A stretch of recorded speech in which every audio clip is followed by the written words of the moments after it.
उत्तर प्रदेश के एक छोटे से गांव बेलापुर में एक गरीब परिवार रहता था। पिता रमेश, माँ सीता और दो बच्चे, बेटा मुकेश 13 साल और बेटी पूजा 9 साल। उनका घर कच्चा था, मिट्टी की दीवारें और टिन की छत जो हर बरसात में टपकती रहती थी। रोज की जिंदगी संघर्ष और उम्मीदों की एक लंबी जंग थी।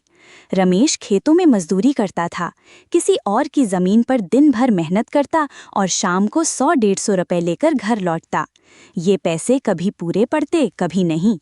फिर भी रमेश हर दिन ईमानदारी से काम करता, ये सोचकर कि शायद एक दिन उसकी किस्मत बदल जाएगी। सीता घर का सारा काम करती, बच्चों को पढ़ाती और कभी-कभी दूसरों के घरों में झाड़ू पोंछा करके कुछ पैसे जोड़ती। लेकिन जब कभी पूजा बीमार पड़ती या मुकेश की स्कूल फीस भरनी होती, तब लगता मानो पूरी दुनिया इनके खिलाफ हो गई हो।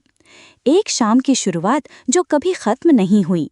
एक दिन मुकेश स्कूल से उदास लौटा। टीचर ने उसे सबके सामने डांटा था क्योंकि उसकी फीस 2 महीने से बकाया थी। उसकी आंखों में आंसू थे, लेकिन वो रोया नहीं। वो जानता था पापा बहुत मेहनत करते हैं, माँ ने कई बार भूखा रहकर भी किताबें खरीदी हैं। रात का खाना भी बहुत साधारण था, सूखी रोटी और थोड़ा सा नमक। पूजा ने रोटियां देखकर पूछा, माँ आज सब्जी क्यों नहीं बनाई?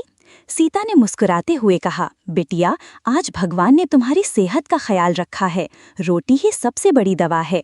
लेकिन वो खुद जानती थी, रसोई में सब्जी नहीं थी, नमक और मिर्च भी खत्म होने को थे। सपनों की राख।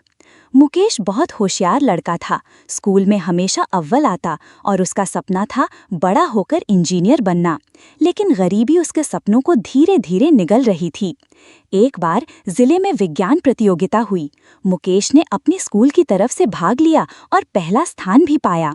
पुरस्कार स्वरूप उसे लखनऊ में एक बड़े विज्ञान शिविर में शामिल होने का मौका मिला, पर वहां जाने के लिए किराया चाहिए था, 300 रुपए।